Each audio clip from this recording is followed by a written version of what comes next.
Bonsoir à tous, je suis ravi de vous retrouver pour un nouveau Lundi Sport. Ce soir, on est sur 2 roues, sommaire.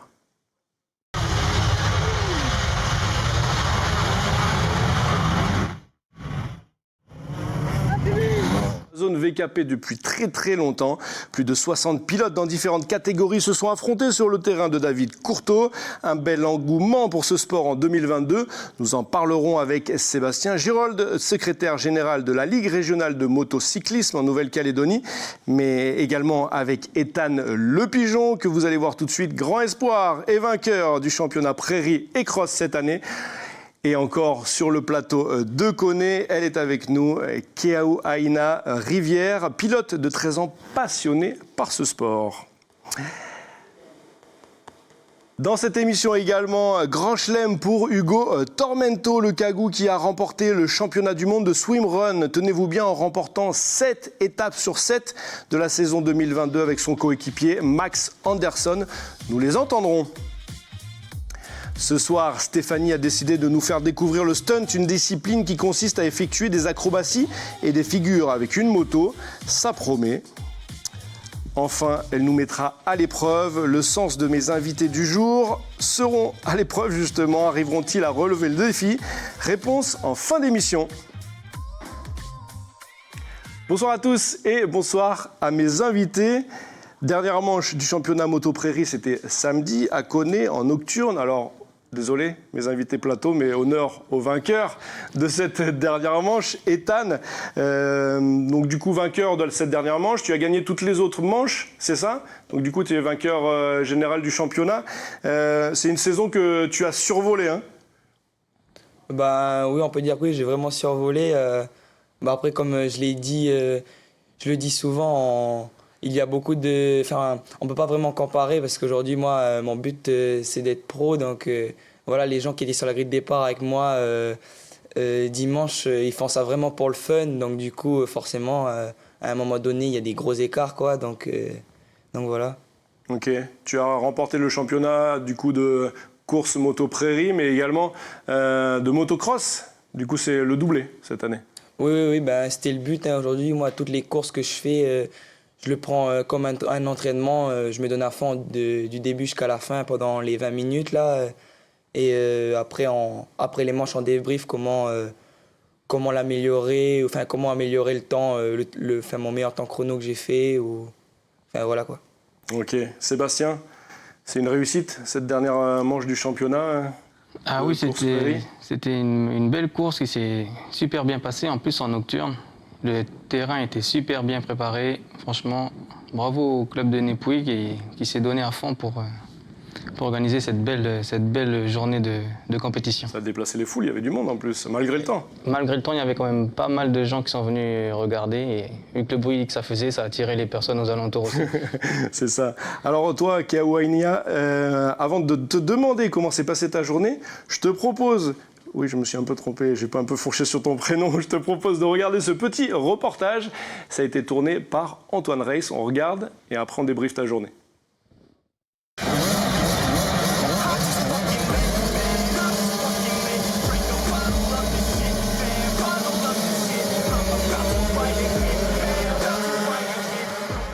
J'ai fait un mauvais départ parce que j'ai pas pu passer ma deuxième. Du coup, j'ai dû le faire en première.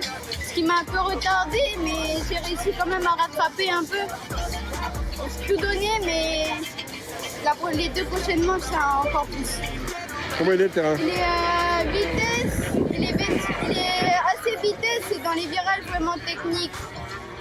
Après, il faut savoir faire des grands virages comme ça, ou bien serrer sa moto aussi.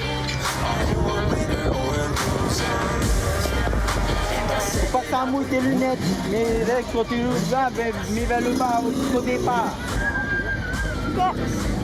En fait, c'est toute la famille qui roule à Tahiti et on a tous été champions. Et c'était mon souhait que ma fille roule. Et arrivé ici en Nouvelle-Calédonie, je l'ai mis dans la moto et puis là c'est parti. Je suis fier d'elle et j'aimerais que ça continue.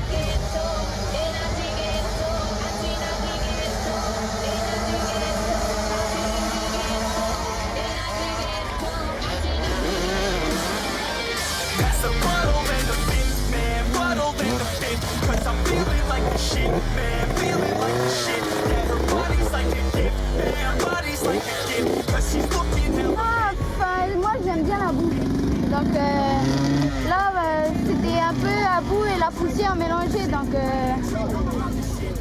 ça va, j'ai maîtrisé. Regarde, t'as vu comment Timmy il passe là? Il est passé extérieur alors qu'au départ il passait intérieur et il a glissé. Et c'est les intérieurs qui glissent et du coup c'est là que tu dois aller à l'extérieur.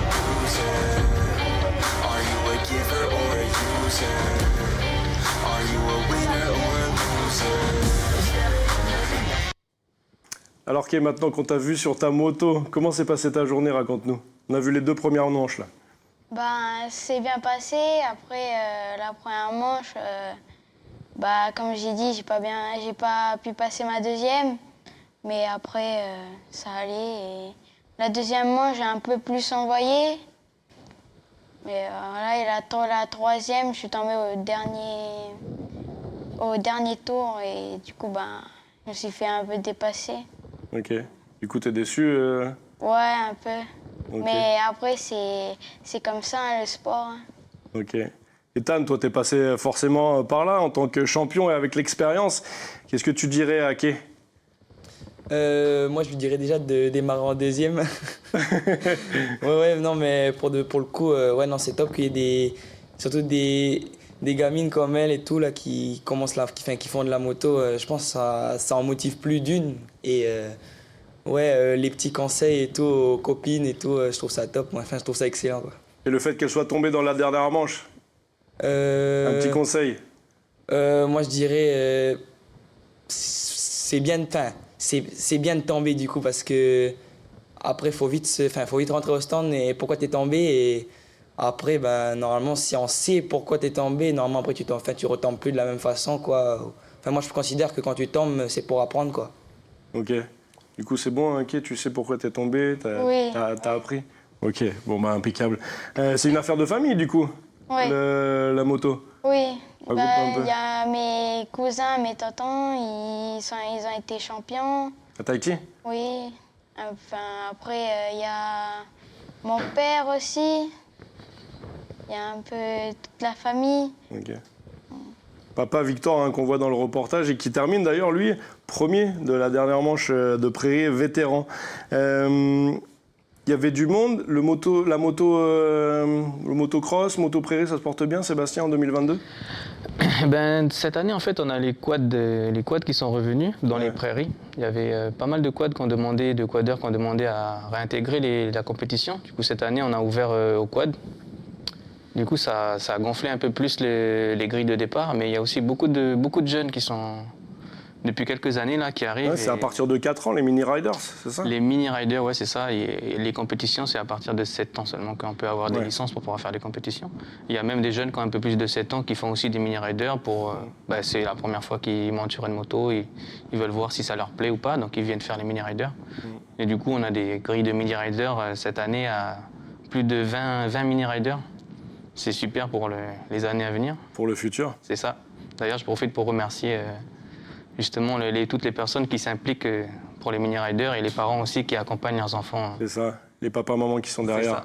Ça. Ça marche. Il y avait également Arnaud Colson, le Calédonien dont on a parlé dans l'émission récemment.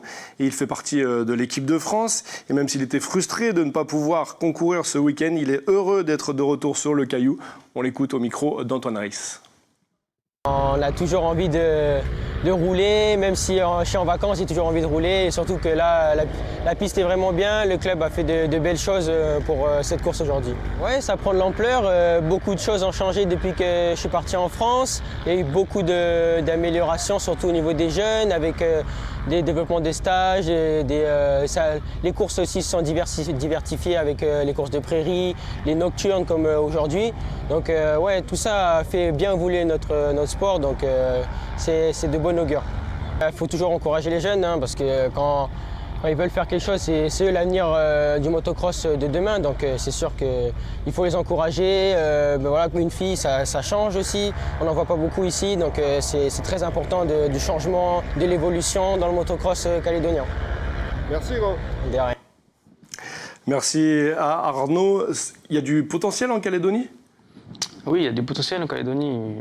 Malheureusement, on peut pas jauger par rapport aux autres pays pour l'instant. Et justement, il y a notre président qui est actuellement en mission en métropole là, pour essayer de remettre en place les traits-nations entre l'Australie, la Nouvelle-Zélande et la Nouvelle-Calédonie. Okay. Ce qui permettra de voir justement le potentiel de tous les pilotes calédoniens. Ok. Toi, Kay, c'est ton objectif aussi d'intégrer l'équipe de France un jour ? Bah oui, si l'occasion se présente, je fonce. Hein. Ok. J'hésiterai pas. Ça marche. Ethan, toi, je sais que c'est également ton objectif de rejoindre l'équipe de France, d'intégrer cette équipe de France. On en parle juste après la rubrique sur les réseaux. On accueille Steph sur le plateau. Jingle.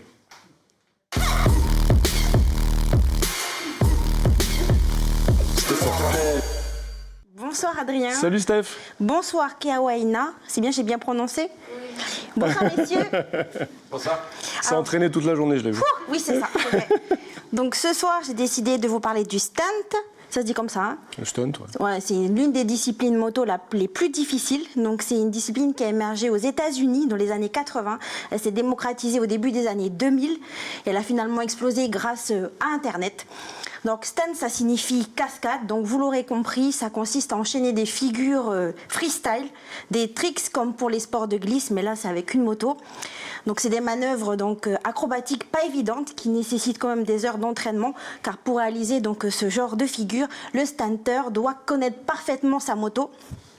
Chutes et casses, ils sont fréquentes, mais ça reste une pratique relativement peu coûteuse comparée à d'autres disciplines. Donc pour faire du stunt, n'importe quelle moto ferait l'affaire, bien que les sportives soient quand même plus prisées. Bon, qui dit sportive dit plus cher, c'est sûr, et c'est plus cher au niveau de l'achat et au niveau de l'entretien.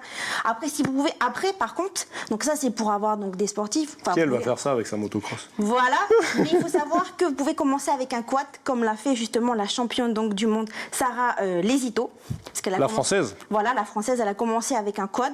Donc elle a su vraiment s'imposer, je dirais, en se hissant au plus haut niveau de cette discipline, plus haut niveau professionnel. Elle est classée dans le top 20 des meilleurs stunters du monde. Ah ouais. C'est l'une des rares femmes déjà à figurer à faire cette discipline et être à un tel niveau. Donc grâce à son talent et à ses vidéos qu'elle a postées sur la toile, elle a été repérée.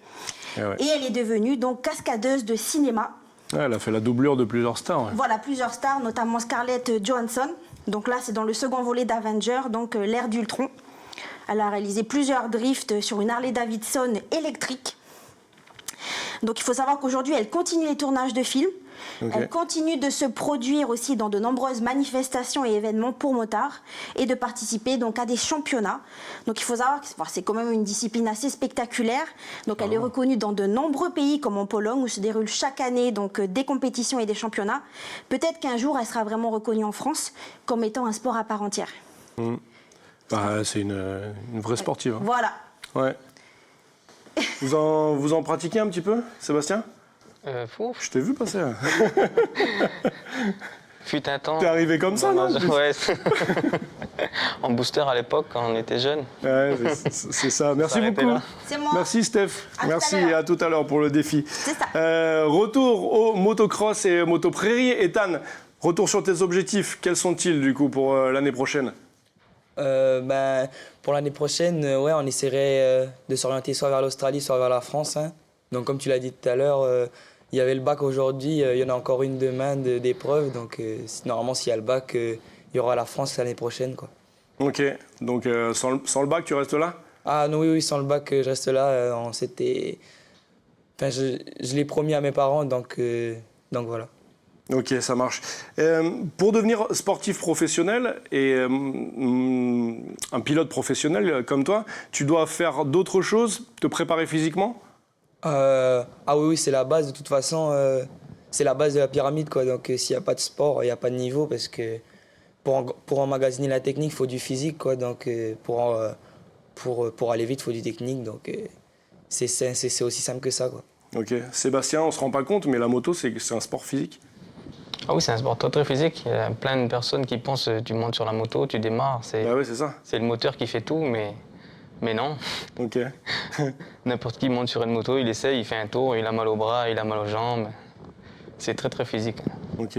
Ok, toi, tu fais d'autres sports et tu fais une préparation physique avant tes courses? Ah oui, bien sûr. Je fais un peu de vélo, un peu de cross-training aussi. Ok. Après, je vais courir, un peu de trucs assez cardio aussi, Ok. pour essayer de tenir la manche et tenir sa moto. Oh, c'est sérieux, hein, c'est sérieux. Ethan, toi, tu t'entraînes avec un grand champion calédonien, Laurent Fat. Qu'est-ce qui t'apporte? Ouais, c'est vrai qu'on s'est vu quelques fois là, avec Laurent dernièrement. Là, ouais, vraiment, Laurent. Il est quoi, sur le caillou en ce moment. Ouais, sans Laurent, quoi, vu son palmarès, voilà. À vue d'œil, on croirait qu'il ne m'apporte pas grand-chose, mais en fait, ça va au détail, quoi. C'est au centimètre près, donc... Alors, quel conseil il te donne? Ouais, c'est par exemple, au lieu de freiner là, à cet endroit-là, freine un petit peu plus à côté, à 15 cm à côté, ça va être mieux, tu pourras accélérer plus tôt. C'est que des trucs comme ça, parce qu'aujourd'hui, moi, je sais tout faire, mais il faut juste me faire ce qu'il faut. Et ça, c'est quelque chose que même le champion du monde, il continue d'apprendre. Donc, oui, aujourd'hui, on bosse ça avec, que ce soit avec mon père, avec mon entraîneur, avec Laurent. Okay. Ouais, donc voilà. Toi, tu as survolé le championnat, on l'a dit, cette année, et depuis quelques saisons. Tu as hâte de voir ton niveau à l'international, ce que tu donnes à l'étranger? Oui, j'ai vraiment hâte parce que avec tous les sacrifices que je fais, je pense que je suis pas dégueu non plus, quoi, donc donc ça va, mais ouais, j'ai vraiment hâte de pouvoir me comparer parce que c'est ça le but, hein, c'est ça. On n'a pas des gros moyens, sinon forcément je serais peut-être parti en même temps qu'Arnaud, donc oui, aujourd'hui, grâce à tous mes sponsors et tout ça, je vais pouvoir peut-être partir. C'est sûrement un rêve qui va se réaliser, mais bon, je continue de bosser quand même parce que c'est ça mon objectif, quoi. Ok. Alors je me retourne vers la Ligue. Sébastien, est-ce que la Ligue aide les sportifs comme Ethan à s'expatrier à l'étranger? Malheureusement, financièrement, non. Après, la Ligue, elle peut aider en donnant les bons contacts, les personnes à aller voir là-bas. Mais malheureusement, financièrement, la Ligue, elle ne peut pas. En plus, avec toutes les restrictions budgétaires qu'il y a en ce moment, c'est impossible pour la Ligue, malheureusement, d'aider les pilotes. Okay. Après, c'est à eux de partir et d'essayer de trouver là-bas, en faisant au moins une course, d'essayer de trouver un guidon par une écurie privée ou par l'équipe de France, de se faire remarquer, quoi. Ok. Donc du coup, c'est les sponsors et puis la famille, quoi. Et la famille, okay. Malheureusement. Toi, Kate, t'aimerais partir à l'étranger aussi, comme Ethan, il espère faire s'il a son bac? Je te mets la pression, Ethan. Oui. Oui, bien sûr, hein, ça reste toujours un rêve après, mais voilà. On va déjà se consacrer à être meilleur ici et après partir. Ok. Toi aussi, papa et maman, ils ont dit qu'il faut que tu aies ton bac avant de partir? On n'y est pas encore. D'abord, t'as quel âge? J'ai 13 ans. T'as 13 ans? Oui, c'est bon, t'as encore le temps, Bon, Ethan, t'as une épreuve demain du bac, c'est ça? Ouais, c'est ça, ouais. Ok, d'accord. Bon, en tout cas, je te souhaite le meilleur, et puis à toi, qui également, et puis Sébastien également, pour les saisons de l'année prochaine. Ben oui, en plus, avec tous les petits mini-riders qui vont arriver, les grilles devraient être encore plus grosses l'année prochaine, on espère en tout cas. Au top. Bon, Ethan, on espère ne pas te revoir sur les grilles l'année prochaine, mais ça. Tu nous donneras des nouvelles dans Kagou d'ailleurs. Justement, Kagou d'ailleurs, c'est la rubrique qui parle des Kagous qui sont à l'étranger et qui cartonnent. On en parle tout de suite. Jingle.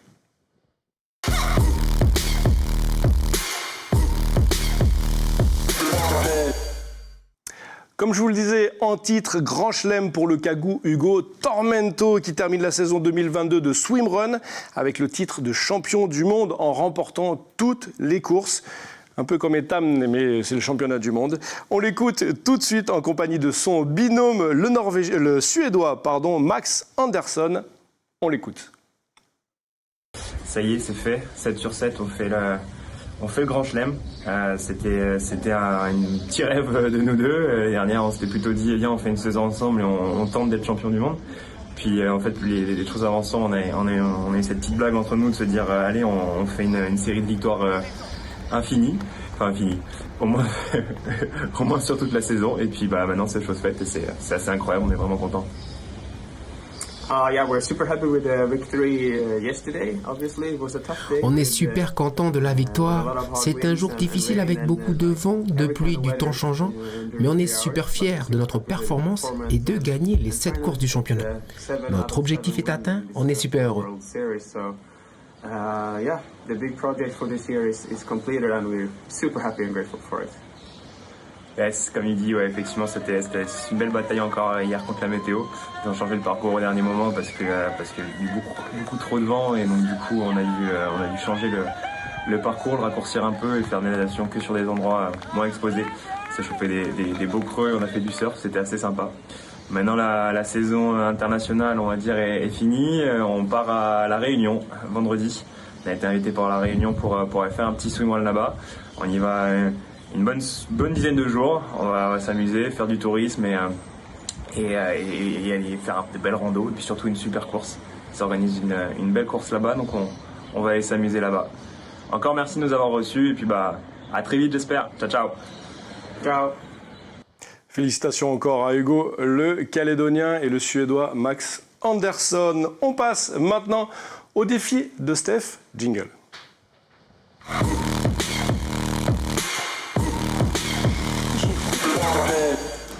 Comment ? Je viens à côté de toi. Mais viens Steph, je t'en prie. Alors du coup... Toujours un plaisir. Je sais. Ce soir, donc, c'est un petit défi qui va éveiller vos sens. D'accord. Pardon, excuse-moi, que je t'entends, ça envahir un peu. Donc du coup, voilà. Donc il y a des petits... Qu'est-ce que tu nous as préparé ? Donc du coup, pour Keao Aina, donc ça sera, elle va goûter, donc, mais d'ailleurs vous aurez des bonbons, tu auras un bonbon aussi. Ah, cool. Même Sébastien. Bon, désolé, Ethan, c'est ça ? Ouais. Donc du coup, tu vas goûter le bonbon et tu vas me dire à quoi ça te fait penser. Donc, Keao Aina, ça sera le goût. Sébastien, donc je peux déjà te donner, donc toi, c'est l'odorat. Donc tu sens. Et Ethan, je confie à Adrien, il va te montrer. Voilà, tu dois deviner ce qu'il y a dedans. Alors je vais demander à Prosper, qui a la réalisation derrière les manettes, de faire un gros plan sur ce petit bocal. C'est bon, hein. Enfin, de regarder. Tu vois un peu, Ethan ? S'il te plaît. Hein ? J'ai pas entendu. Faudrait zoomer un petit peu, s'il te plaît. Ah ouais, bah alors là, Prosper, ça va être compliqué. Attends, bouge pas, je me rapproche de toi, regarde. Alors donc, Attends, Sébastien. c'est par où ? C'est par là. Ah mais c'est flou du coup si je me rapproche. Ouais, c'est bien ça flou. commence par un C. Oui, mais Alors attends, regarde. ça se mange, mais je sais. Je le pose là sur la table Oui, tout se et mange. Prosper il va se débrouiller. Tout se mange, c'est vrai. Ok. Attends, ça arrive Ethan, hein, t'inquiète. Vas-y, tu C'est peux un- c'est un peu goûter. le- En attendant, il mange sur le plateau, il n'y a pas de problème. Hein. Tu peux manger. Vas-y, tu manges. J'allais dire coriandre, mais Pas pas du tout. coriandre, c'est non, mais c'est. Ah, c'est un peu flou encore. Attends, on va faire un gros plan et puis un plan large. Ouais, allez-y, je vous en prie. Alors, du coup, Moi, je parle à Prosper. Toi, qu'est-ce qu'il y a dedans? C'est un bonbon, mais un bonbon à quoi? Messieurs, après, vous pourrez goûter. Hein. Alors ça, c'est ça que t'as fait goûter à Oui, c'est ça. Kay ? Alors, goûter, on va qu'est-ce qu'il y a pas ça. dedans d'après toi? Ça s'appelle comment déjà ce truc? Un nougat. Non, c'est pas du nougat. Adrien. Si tu veux sentir. Voilà, si jamais. Ça, je sais tu ce que peux c'est, hein. goûter aussi, Oui, c'est parce mais qu'Adrien, il va tout garder pour lui. J'ai plus le nom en tête. Alors, donc, du coup, Adrien, t'as une petite idée? Non. Alors, c'est un bonbon abricot coco. Alors, il faut savoir que l'abricot, c'est déjà assez bon. En fait, tous les deux, l'abricot et le coco permettraient au corps donc, de récupérer plus facilement après un effort. Donc, ça, c'est pour les sportifs. Il faut savoir que l'abricot, si vous le consommez moins d'une heure avant un entraînement, une compétition, ça va vous permettre donc, de donner un coup de peps aussi. D'accord. Donc, Ok. voilà. C'était ça. Mais L'abricot local, vas-y, je te j'imagine, laisse. Stéphanie. Oui, bien sûr, voyons. Oui, d'accord. Du coup, on repart avec des boîtes de bonbons, c'est ça? Pas du tout. Et du coup, ça, c'est. Fallait sentir, c'est ça? Oui, il faut sentir. C'est des capres. Ah, bravo Adrien, oui, Je des cherchais capres. le nom depuis tout à l'heure. Tu veux sentir Ah oui. aussi? Allez, tiens, je te laisse sentir. Super bon. Donc c'est riche en magnésium, ça éviterait les courbatures en cas de pratique physique intense. Et le dernier, il n'a pas vu en fait. Si, Ethan, t'as vu du coup ce que Alors, c'est? ça te fait penser à On quoi? dirait du poivre. Alors non, ce n'est pas du poivre, Ça, je vois c'est pas des du tout, là. lentilles beluga. Ouais, c'est Donc vrai son que- nom, c'est parce que ça ressemble au, rappelle le caviar du beluga. Le beluga, c'est le dauphin blanc là. Ouais, bah oui. Et donc du coup, il faut savoir que ça serait le caviar végétal. Enfin, c'est comme ça qu'on l'appelle. C'est une excellente source de fer qui permettrait de booster les performances des sportifs. Et tu le manges comment? Tu le fais cuire comme des lentilles dans Comme l'eau? des tout ça lentilles normales. D'accord. Ok, donc l'abricot avant la course, Ouais. le Et capre coco, non, après la course. coco, hein. Hein C'est abricot et coco. Abricot et coco, hein. Voilà. Et les lentilles, c'est? Les lentilles, c'est un coup de peps en fait, c'est pour booster les performances. Donc c'est avant. Hein. D'accord. Après, moi, si vous voulez, j'ai des petits tips pour ça. Ah bah vas-y, raconte Ethan. Par exemple, le jus de raisin ou des choses comme ça, on coupe le jus de raisin avec du Saint-Yor et le jus de raisin, le jus de raisin a des propriétés du drainage lymphatique, quoi. Ça draine les toxines des muscles, des muscles. Ok, donc Et c'est plus du après du coup. Ouais, enfin, non, pendant, enfin, voilà, par exemple à la moto, là, entre les manches, on peut en boire, quoi, du coup, ouais, Ok. à volonté. Ah cool. T'as quoi d'autre? Bon, il n'y a que ça, il y a, je sais pas, ouais, des fruits, c'est bon, mais surtout, je sais que le jus de raisin, c'est vraiment, Ok. c'est vraiment magique, quoi. Ah merci, le secret de champion. C'est ça. Quel prend des notes. Jus de raisin avant chaque manche. Bon, merci beaucoup, merci Steph. Merci beaucoup à tous les trois d'avoir été présents pour cette émission. Ethan,